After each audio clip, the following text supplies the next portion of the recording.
dans vos maisons et soit vraiment de développer cette intimité avec Dieu. Franchement, lorsque tu développes l'intimité avec le Seigneur, il y a de mauvaises choses qui quittent dans ton entourage. Il y a même la soif de mal qui continue à quitter dans ta vie. Tu attires la présence de Dieu. Tu attires la sagesse de Dieu. Et tu commences à régner comme la parole de Dieu le dit dans Romains. Vous savez, il y a un certain moment où le Seigneur nous avait parlé, il y a des années passées, sur le réveil. Et je me sens dans ces moments qui sont de la vie dans ce sens-là. Je ne sais même pas comment, je navigue beaucoup dans ce sens-là. Donc, et le réveil qui va amener, ça va toucher les 3 dimensions de la vie. Ça va toucher l'esprit, l'âme et le corps. Au niveau de l'esprit, ça va amener beaucoup de gens à Jésus. Beaucoup de gens viendront. Beaucoup d'âmes viendront. Même les gens impossibles dans les sociétés. Les gens que vous sentez que vous regardez, vous dites, ces gens ne peuvent pas donner leur vie au Seigneur. Ils donneront leur vie au Seigneur.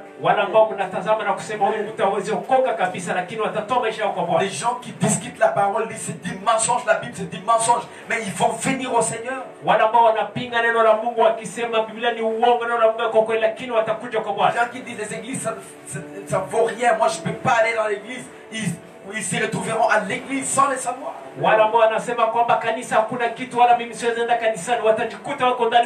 Parce que Dieu est en train de faire quelque chose. Vous savez, est-ce que l'homme peut faire? Et nous sommes tellement limités. Mais quand Dieu fait, vous-même quand vous regardez, vous dites c'est Dieu. Parce que ça dépasse la compréhension humaine. Ça dépasse la force humaine. Donc des âmes viendront à Jésus en masse, pas une personne, 2, en masse. Les gens chercheront le Seigneur. Même les gens qui seront difficiles et qui seront au travail, le boulot va s'arrêter. D'autres vont extrêmement. Ils iront dans les hôpitaux, ça ne marchera pas. Et la fin, ce sera envoyer les gens à l'église. Et les gens seront guéris. Et les gens seront transformés. Et les gens seront sauvés à masse.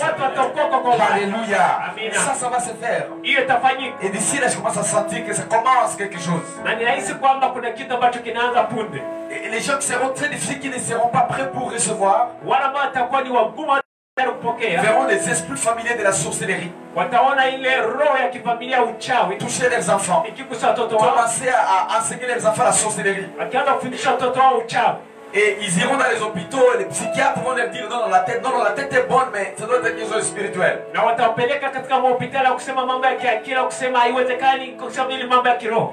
La tête est bonne, mais en tout cas, c'est quelque chose de spirituel. Et ces gens viendront à l'église. Et ils seront délivrés. Ils seront transformés. Les âmes grandiront. Les nombres d'âmes seront encore de gloire en gloire, de puissance en puissance.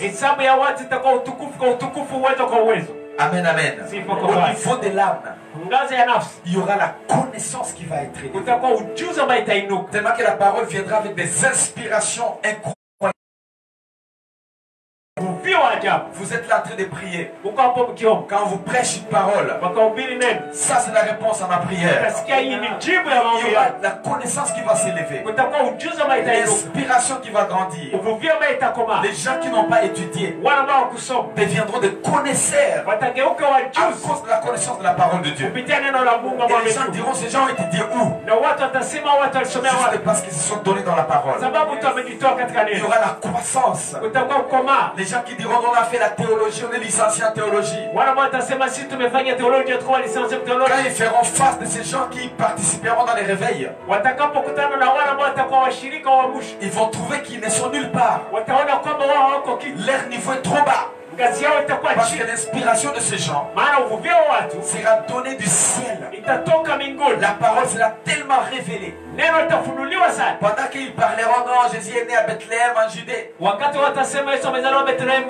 Et parleront de pourquoi le Seigneur a créé, a autorisé la naissance de Jésus à Bethléem en Judée. L'inspiration va grandir. La connaissance va grandir. Et ça va bousculer la religion. Ça va bousculer la religion. Les gens qui s'habituent aux choses de Dieu mais qui n'ont pas l'intimité avec Dieu. Qui n'ont pas d'intimité avec Dieu. Il faut commencer à débarquer. Il faut commencer à critiquer. Et enfin ça va toucher les corps. Beaucoup de guérisons. Beaucoup de gens à un certain niveau qui étaient trop bas financièrement vont s'élever dans les finances. Ils auront des questions. L'argent de ces gens vient d'où? Il faut regarder dans les banques pour voir s'ils ont des crédits. Dans des COPEC, ils vont trouver qu'ils n'ont pas de crédits. Le Seigneur a été de relever financièrement les gens. Et les gens diront c'est pas possible. Ces gens sont des francs-maçons, des Illuminati ou des sorciers. Ça va créer des tourbillons dans la société. Alors, ce sera le réveil. Beaucoup de gens chercheront Dieu pour avoir les mêmes résultats que les autres. Alléluia. Ça c'est le chemin du réveil. Et c'est là où nous allons. Les enfants de Dieu, vous qui voulez vraiment marcher dans ces domaines, soyez des bosseurs. Soyez des travailleurs. Pendant que vous servez le royaume, travaillez aussi pour vos vies personnelles. C'est le canot que Dieu va utiliser pour vous amener dans les finances, afin que les moyens qui passeront par vous puissent construire le royaume de Dieu. Et les grandes églises commenceront à être construites. Le média va être récupéré par les chrétiens. Les télévisions en numérique, des radios en numérique à une dimension très élevée. Des satellites vont commencer à être jetés en haut. Les enfants de Dieu vont commencer à aller de gloire en gloire. C'est que les païens disent que c'est ça ce que nous avons maîtrisé. Ils vont trouver que les chrétiens normaux ont commencé à maîtriser les domaines. Des voitures qui ne sont pas utilisées par les chrétiens dans le passé. C'est ce que les chrétiens de nouveau, les gens normaux vont utiliser. Quelque chose de simple. Et là, ça va être quelque chose. Les gens poseront des questions. C'est quoi ce qui se passe? Ces gens, ils trouvent l'argent où? Et il fait descendre les moyens. Parce que les gens commencent à participer à ce grand réveil. Les orphelins dans l'église étudieront par miracle. Les fleuves vont prospérer. Les gens qui étaient délaissés vont se retrouver comme des managers de sociétés, des entreprises à cause de Jésus. Des entrepreneurs vont s'élever. Des visionnaires vont s'élever. Et après un temps, vous allez voir tous les domaines des sphères de la vie, toutes les sphères de la vie, tous les domaines de la société, maîtrisés par les jeunes gens qui marchent dans les réveils, qui partagent la parole de Dieu. Les nouvelles banques vont s'élever, plein de chrétiens. Alléluia. Et vous trouverez tous saturé. Et là on dira, Seigneur, tu l'as fait. Vous savez quand le Seigneur est en train de faire, vous ne pouvez pas savoir comment est-ce qu'il est fait. Et il est fait doucement, comme si personne ne voit. Maintenant quand ça va saturer, c'est là où vous verrez, mais beaucoup de gens sont maintenant comme ça. Parce que le Seigneur est au travail. Il va doucement. Il pousse doucement. Un après l'autre. Une après l'autre. Un après l'autre. Et ça va grandir. Voilà pourquoi les gens dans ce moment de réveil ne faut pas être des jaloux. Parce que lui a commencé aujourd'hui. Elle a commencé aujourd'hui. Moi c'est demain. Alléluia. Marche seulement dans le Seigneur. Vis seulement dans ces choses. Ne sois pas découragé. Si Seigneur ouvre cette porte pour l'autre, il va l'ouvrir demain pour toi. Alléluia. Alléluia. Je vais vous parler de 7 leçons de réveil. Quelques 7 leçons de réveil. Et que j'ai récupéré dans le livre de Luc chapitre 5. En fait, Luc chapitre 5, tous les chapitres 5 tu peux lire si tu vas avoir assez de temps à la maison. Temps personnel. De lire et naviguer dans la parole. Donc dans ces livres ici, dans ces chapitres ici, pour les gens qui ont lu second, cela s'est intitulé Jésus appelle ses premiers disciples. Mais c'est pas ça ce qui m'intéresse. Vous savez, quand Jésus était venu, ce moment là-bas était un moment religieux. Les gens qui étudient théologiquement la Bible, ils connaissent que à la fin de l'Ancien Testament et au début du Nouveau Testament, il y a eu à peu près 500 ans où ils disent que Jésus et Dieu ne parlaient pas. Mais bon, ça c'est théologie. Mais ce qui est vrai spirituellement, c'est que Dieu parlait, mais les gens n'étaient pas disponibles pour écouter à cause de la religion.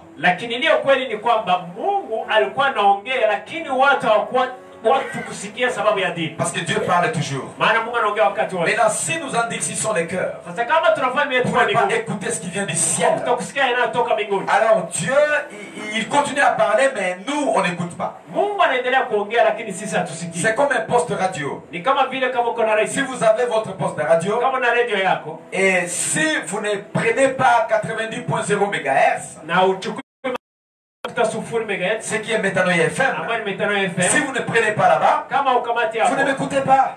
Et si vous changez de fréquence, vous me perdez. Ce n'est pas à dire que moi je vais stopper de dire. Je vais stopper de parler. Je parlerai toujours. Je vais continuer jusqu'à la fin. Mais ça dépendra de toi. De ton poste radio, comment tu as organisé pour continuer à m'écouter. C'était ça le moment. Maintenant, les gens étaient tellement religieux. Ils ont développé tellement de formules pour plaire à Dieu. Il faut faire ça. Pour plaire à Dieu, il faut faire ça. Mais là, les gens ont mis Dieu dans une boîte. Ils ont oublié les cœurs de Dieu. Vous savez, si vous aimez quelqu'un, vous connectez à son cœur. Mais si vous commencez à manipuler quelqu'un, vous ne connectez plus à son cœur, mais vous commencez à voir comment il résonne pour bien le maîtriser. Alors que le cœur de Dieu n'a jamais changé. C'est un cœur plein d'amour. Alléluia. Un cœur plein d'amour. Alors Jésus va naître alors qu'il était déjà prophétisé 740 ans. Avec le prophète Esaïe. Et beaucoup d'autres prophètes ont parlé de Jésus. Et comment sa force sera. Comment son royaume sera sur son épaule.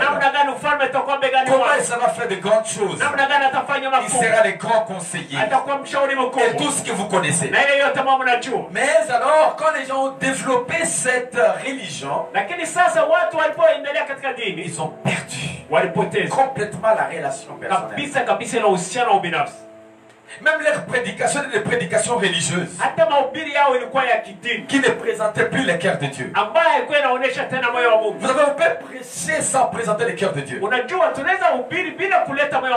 Par exemple, écoute-moi. Alléluia. Le Seigneur va vous brûler. Oh, il va descendre avec le feu. Le feu dévorant. Il va vous brûler. Vos péchés là.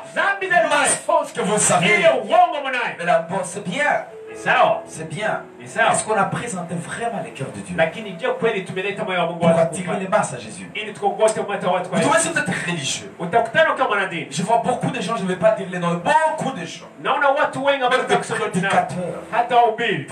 C'est l'arrogance. Mais on ne transporte pas le cœur de Dieu. Alors c'est le temps de réveil est arrivé. Dans ce moment ici, Jésus est descendu. Lui comme parole.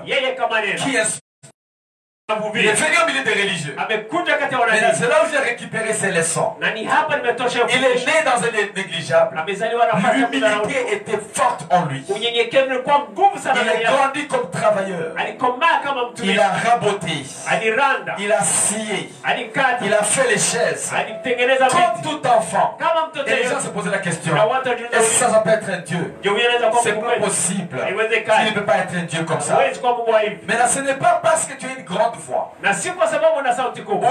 avons de vestes tous les jours que nous transportons le cœur de Dieu. Il faut faire très attention. Pendant les moments de réveil, plupart des fois, le Seigneur descend là où vous ne voyez pas, vous ne pensez même pas. Il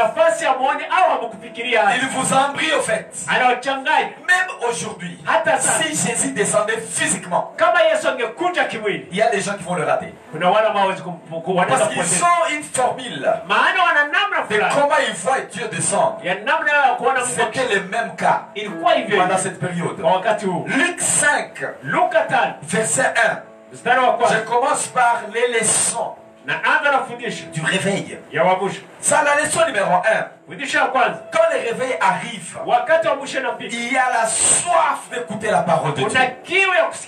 Dieu élève la soif dans les cœurs des gens. Même les gens qui ne vont pas dans les églises, ils essaient de suivre la radio. Voilà pourquoi nous devons établir de médias chrétiens. Parce qu'il y a des gens qui sont dans leur maison, ils ont été blessés par des pasteurs. Ils ont été blessés par des prophètes. Ils ont été blessés par, entre guillemets, des serviteurs de Dieu. Mais ils aiment Dieu. Mais ils ne veulent plus aller dans les histoires parce qu'ils n'ont plus confiance. Mais ils aiment Dieu. Ils sont là dans des maisons. Ils sont là dans leurs bureaux. Ils sont là dans différents coins. Ils veulent écouter parce que la soif grandit. Alléluia. La Bible dit ceci. Comme Jésus se trouvait auprès du lac de Genezareth, et que la foule se pressait autour de lui pour attendre la parole de Dieu. Cette foule était où? Laissez-moi te dire, il y avait des religions partout, mais ça n'attirait pas de foule. Mais quand la parole est venue, quand le réveil est venu, le foule a commencé. Les gens qui disaient, moi je ne vais pas dans les églises, ils ont commencé à aller dans les églises. Alléluia. Moi je vois deux fois, on est là à l'église de Shaddai, et les gens venir, et les gens commencent à critiquer. Ces gens là-bas ne vont pas dans les églises. Quand même des filles libres, des prostituées vont à l'église. Mais c'est normal. Quand il y a des réveils qui arrivent, ça attire le mal. De faire la barrière. Laissez les gens venir à moi. Parce que Jésus connaît pourquoi. Il a relevé la soif. Et il va les transformer lui-même. Alléluia. La soif grandit. La soif grandit. On était dans la cellule la semaine passée. Dans une cellule la semaine passée à Kimanga ici. J'allais visiter quelques personnes. Et j'ai trouvé vraiment une grande masse. Les gens ont soif. Et quand je partageais sur Luc 15, l'enfant prodigue, l'enfant retrouvé, qu'est-ce qui s'est passé? Il y a une personne qui a levé la main. Une autre a levé la main. Une autre a levé la main. Une autre sœur a levé la main. Et on a prié. Prié de repentance. Mais après maintenant, cette personne m'a dit, pas lui, pas elle, sauf ton ami. Pasteur, celui-là, il refuse des choses d'église. Il n'aime pas. Il n'aime pas. Il n'aime pas. Et si tu l'as vu témoigner comme ça, donc c'est son cœur qui a parlé. Alléluia. Il a dit non, pasteur. J'ai écouté seulement de toi. Je donne ma vie au Seigneur aujourd'hui. Et je veux continuer. Alléluia. J'ai aimé. Mon cœur était plein de joie. Vous ne savez pas ce qui touche mon cœur ces derniers temps. Je soif de voir le vie changer. Amen, amen. Donc la soif, nous devons être disponibles pour présenter les cœurs du Père. Comment Jésus a présenté les cœurs du Père? Si tu peux voir ça, regarde dans Luc 15. Je ne vais pas lire ça maintenant. Il y a 3 histoires. L'histoire numéro 1. 99 brebis contre brebis qui était tombé dans un trou. Le berger a laissé le 9. Il est parti chercher la brebis qui était tombée dans les trous. Ça c'est le cœur du Père. Ça c'est le cœur du Père. Deuxième histoire. La dame qui a perdu ce moyen, l'argent. La dame a travaillé toute la nuit en train de balayer partout pour trouver. Et quand il a trouvé, elle est partie parler au voisin. J'ai trouvé. Et troisième histoire, l'enfant retrouvé. L'enfant qui était parti et qui était revenu. Ça montre le cœur du Père. Il est à la recherche de quelque chose qui est perdu. Tu ne peux pas juger quelqu'un qui est perdu. Ton plan c'est ramener la chose qui est perdue. Deuxième leçon se trouve dans Luc 5, 4 à 7. Lorsqu'il eut cessé de parler, il dit à Simon, avance en pleine eau et jette vos filets pour pêcher. Simon lui répondit, Maître, nous avons travaillé toute la nuit sans rien prendre, mais sur la parole, sur ta parole, je jetterai les filets. Ça c'est la deuxième leçon. Pendant le réveil, la parole vient, pas seulement pour t'amener au ciel, mais aussi pour t'inspirer dans la vie courante. Alléluia. Ça vient pour t'aider à trouver des choses que tu cherches. Gérer bien ta femme. Aimez bien ton mari. Aimez bien tes enfants. Comment travailler proprement? Comment multiplier le business? Comment faire mieux? Au-delà de ton expérience. Pierre était expérimenté. Il était plein d'expérience. Il a pêché. J'étais là à côté de ces lacs-là. Lac de Galilée où Pierre a pêché. Et je vis. Il y a des pêcheurs, les gens qui sont à côté du lac et qui ont pêché depuis leur enfance, ils ont beaucoup d'expérience. Même les gens qui sont à côté du lac Tanganyika et qui ont pêché depuis leur enfance, ils ont l'expérience. Mais Jésus, quand il est venu, il n'a pas compté son expérience. Quand le réveil arrive, ton expérience commence à être caduque. Tu as fait l'expérience, mais tu n'as pas à faire, tu n'as pas les boulots, tu n'as pas de choses. Tu as travaillé des années, mais tu n'as jamais construit. Tu as travaillé des années, tu n'as jamais acheté une petite voiture. Tu as travaillé des années, tu n'as jamais éduqué tes enfants. Tu as travaillé des années, tu n'as jamais même $100, $200 en compte. Quand la parole vient avec le réveil, quand le réveil vient, la parole commence à t'inspirer. Comment gérer? Comment faire les choses? Et c'est là où Jésus va dire à Pierre, oh mon ami Pierre, avance un peu, jette le filet. Non, j'ai travaillé toute la nuit. Ne t'en fais pas, ton expérience ne vaut rien ici. Je vais te montrer ce qu'il faut maintenant. Alléluia. Le réveil a touché son esprit. Ça a touché aussi son corps. Il n'avait rien à manger ce jour-là.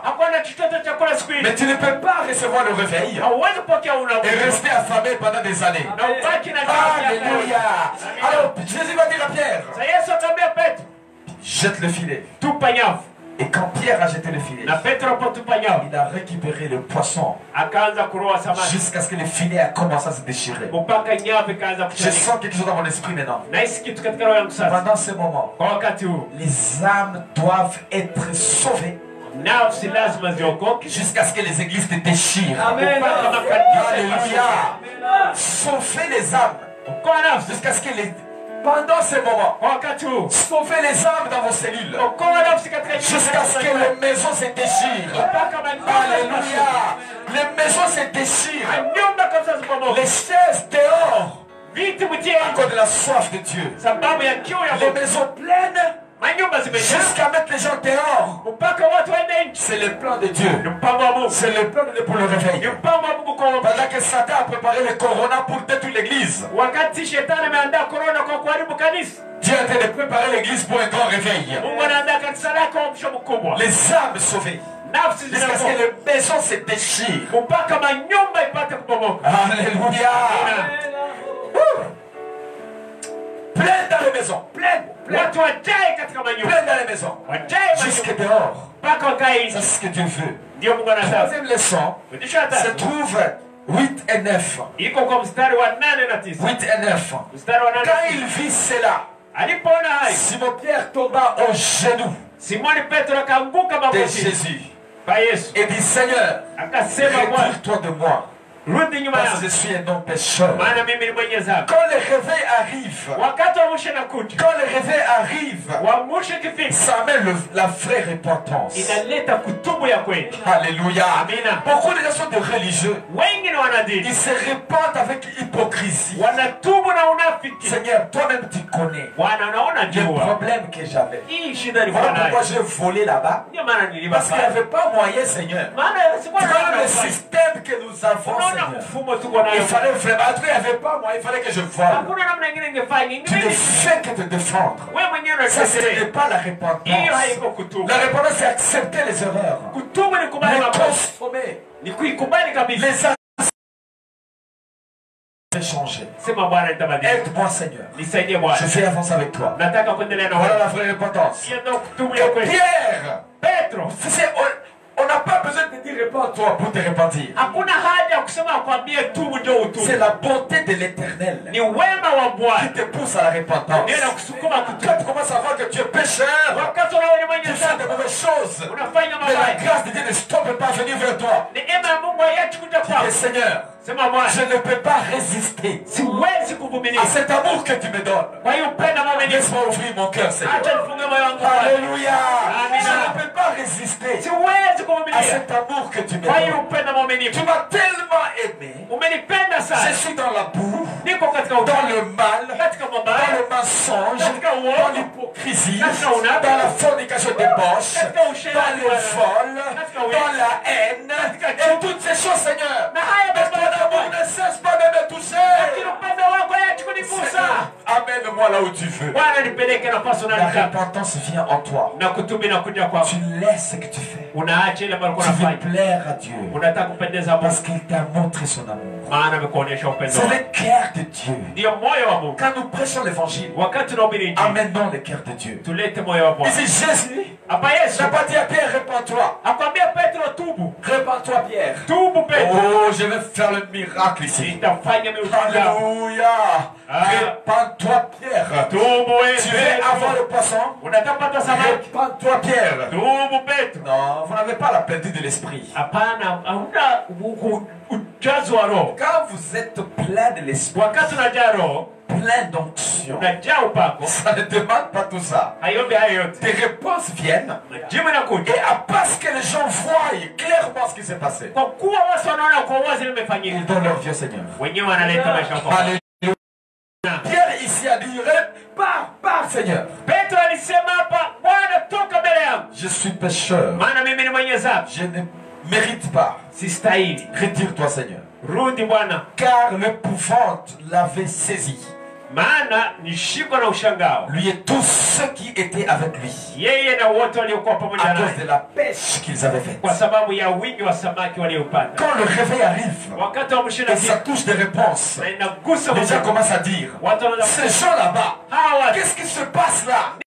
Quand ils vont commencer à avoir des résultats qu'ils cherchaient à cause de toi, ils voient ces résultats là-bas. Ils vont dire: non, on ne peut pas rester comme ça. On va aller vers ces gens. On va leur revivre au Seigneur.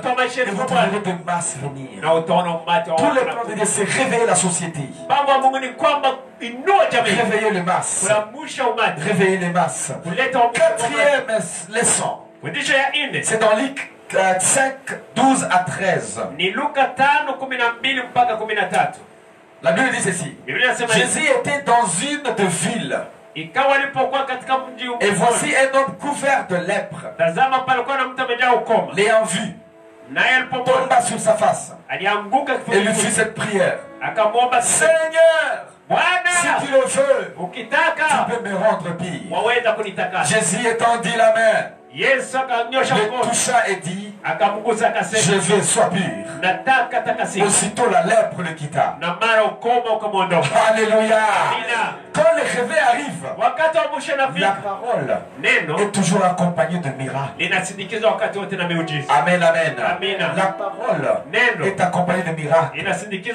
Le miracle. Les gens qui n'ont pas de travail trouvent le travail miraculeusement. Les gens qui n'ont pas de financement trouvent le financement miraculeusement. Les gens qui n'ont pas d'intelligence trouvent la sagesse d'une façon incroyable. La sagesse vient. Le miracle accompagne. Les gens qui sont dans des familles pauvres développent dans la richesse. Le malade sont guéris. Le malade de cette maladie est incurable. C'est guéri totalement. Et les gens disent qu'est-ce qui ne va pas là? Voilà pourquoi ça amène l'étonnement. Voilà pourquoi ça amène de moqueries de foi. Ça crée la confusion. Maintenant on a été ici. Qu'est-ce qui se passe? Vous avez été ici. Mais Dieu veut créer le réveil.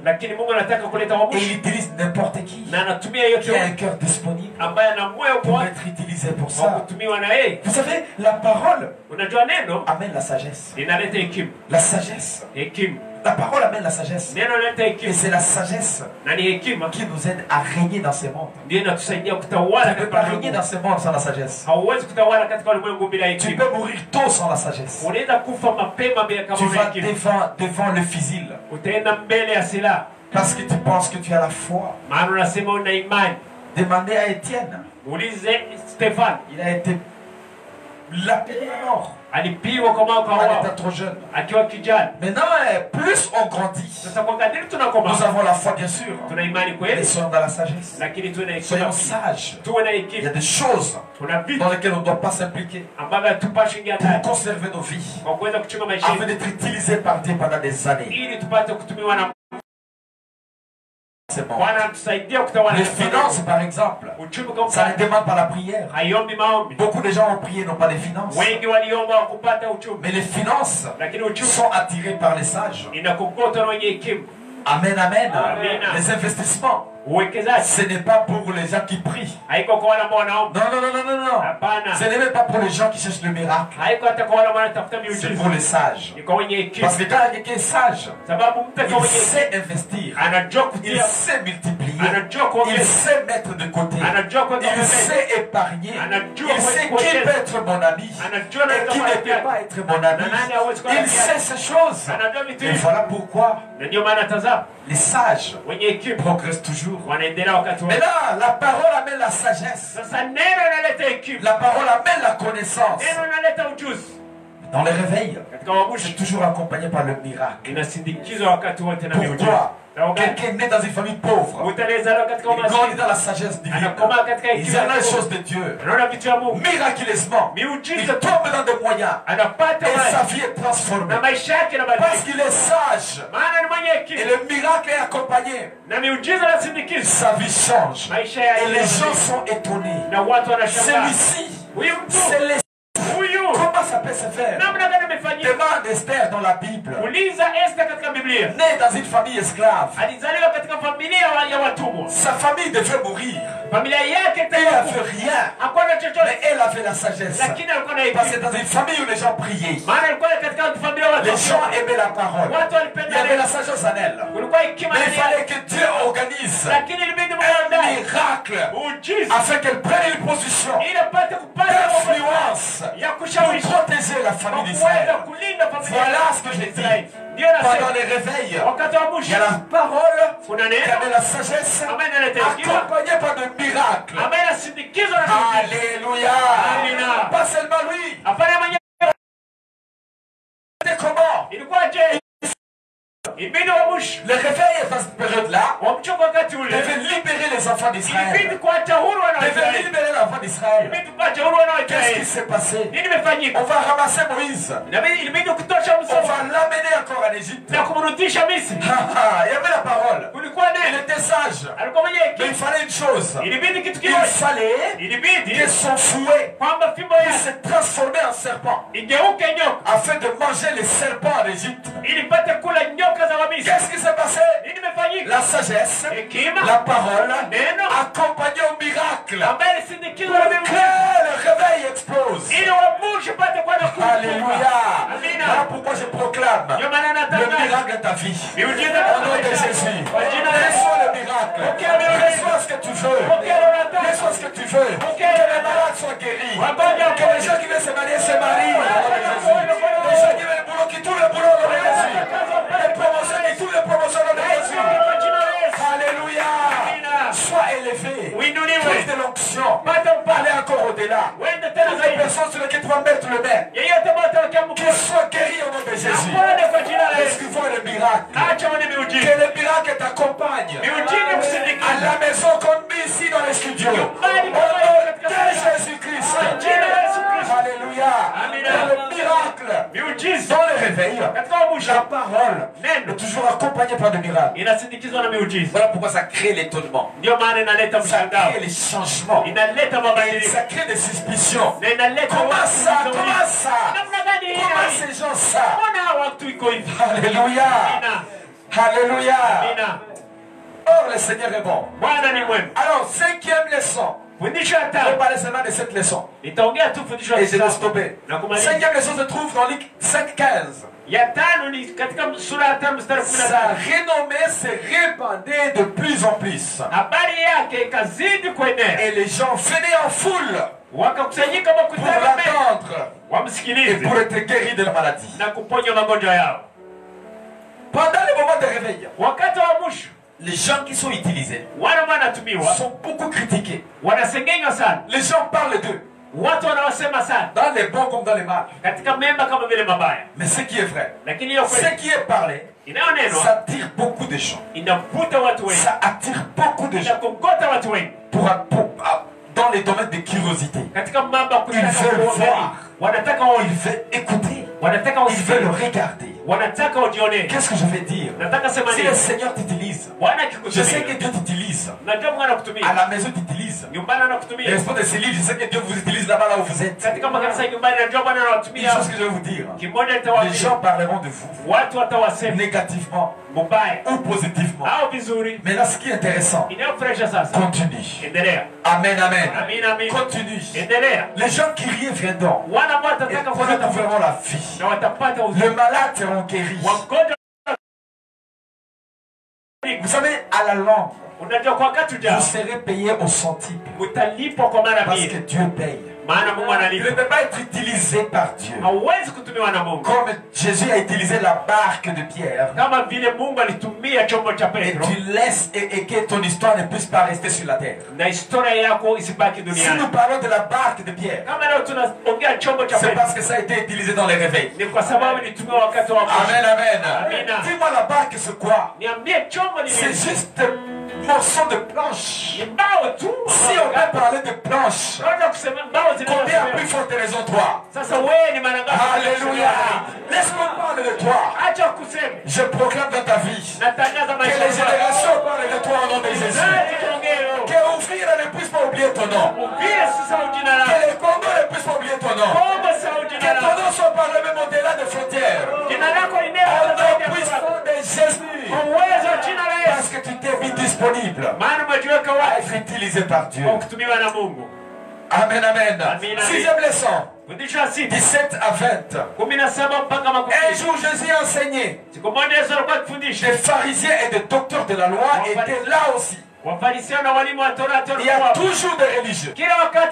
Quand nous faisons la différence dans la parole, les gens qui sont habitués à la parole, mais n'ont pas l'inspiration, n'ont pas l'éclairage. Vous savez, la parole, ça éclaire. La Bible dit Ta parole, c'est la lampe à mes pieds. Ça ouvre les portes.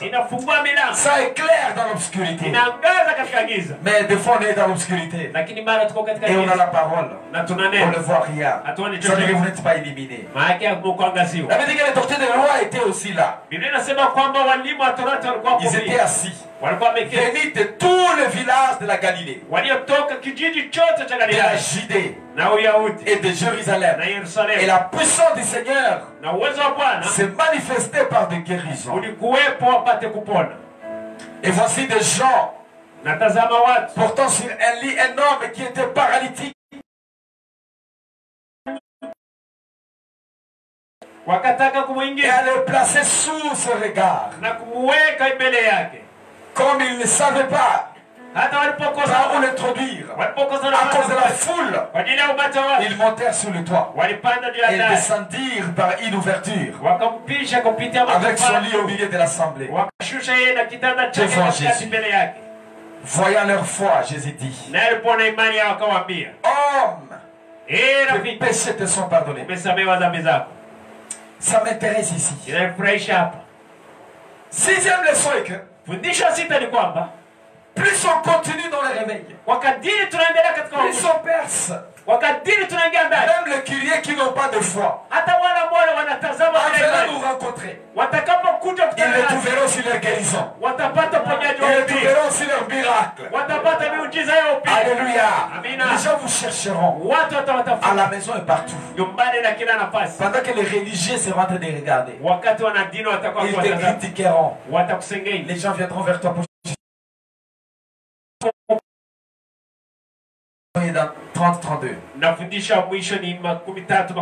Les pharisiens et les scribes murmurèrent et dirent à ses disciples: Pourquoi mangez-vous et buvez-vous avec le publicain et les gens de mauvaise vie? Cette leçon dit ceci: chaque fois que le réveil s'élève, il y a l'inspiration des paroles, les masses qui sont attirées, les guérisons qui viennent, la sagesse qui s'élève. Vous créez un conflit avec les religieux. La septième leçon, il y a toujours le conflit avec les religieux. Donc quand vous êtes en conflit avec les religieux, ne pensez pas que vous faites l'erreur. C'est juste parce que vous êtes réveilliste. Alléluia. Dieu t'utilise afin de réveiller les nations, afin de réveiller la société. Dans ton entourage, tu seras différent. Même quand tu penseras, même quand tu parleras, même quand tu feras des choses, ça mènera la différence.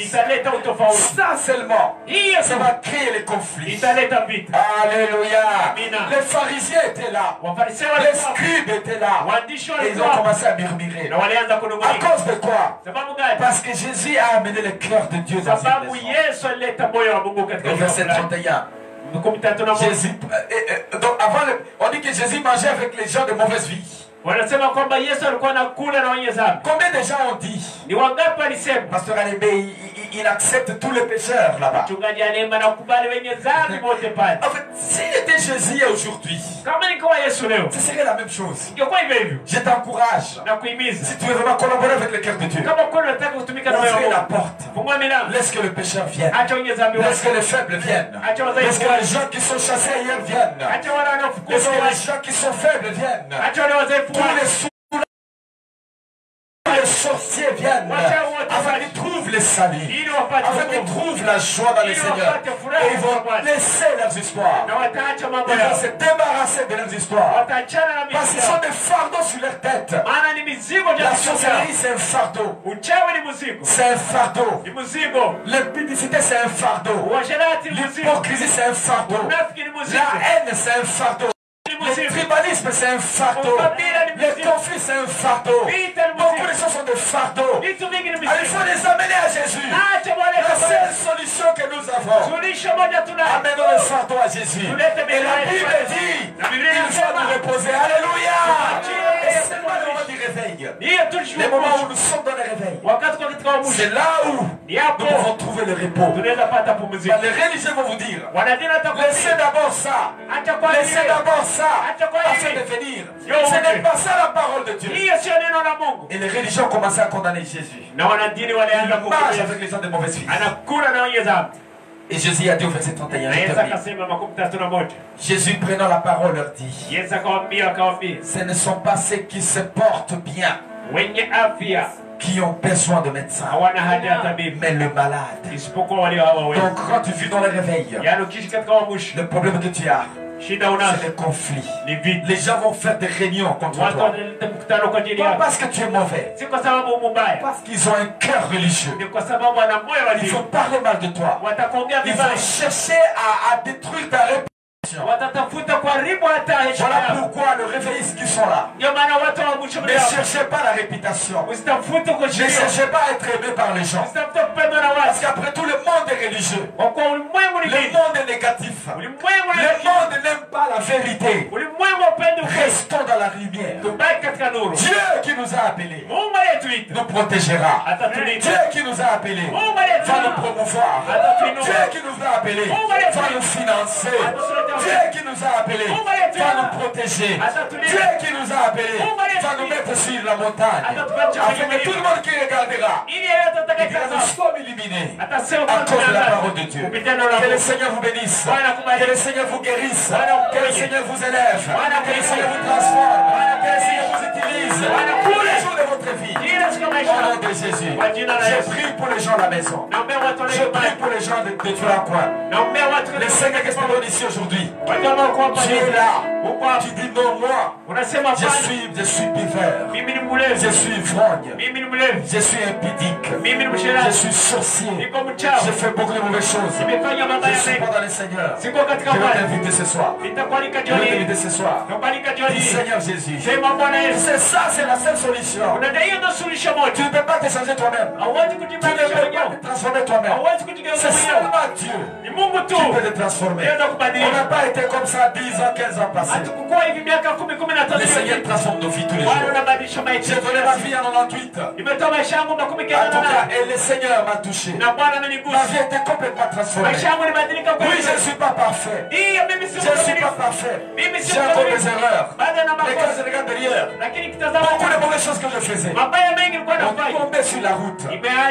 Oh, le Seigneur est puissant. En tout cas, dis Seigneur Jésus. Seigneur Jésus, je te donne ma vie. Seigneur Jésus, je te donne ma vie. Je te donne mon avenir. Je crois que tu es le Fils de Dieu. Tu es venu en chair sur la terre. Tu n'as pas péché, mais tu es mort sur la croix à cause de mes péchés. Tu es parti au ciel. Tu reviendras encore un jour. Seigneur Jésus, je suis pécheur. Je t'invite dans mon cœur afin de me faire une nouvelle personne. Pardonne mes péchés. Guéris ma vie. Je déclare aujourd'hui que tu es le sauveur et le Seigneur de ma vie. Si tu as prié cette prière, c'est ce que tu es sauvé. Et cherche une bonne église. Appelle-nous ou appelle une personne qui peut t'aider afin que tu grandisses dans le Seigneur. Pour aussi être quelqu'un qui va être utilisé par Dieu. Que le Seigneur te bénisse. Amen, amen. Amen, amen. Amen. Alléluia.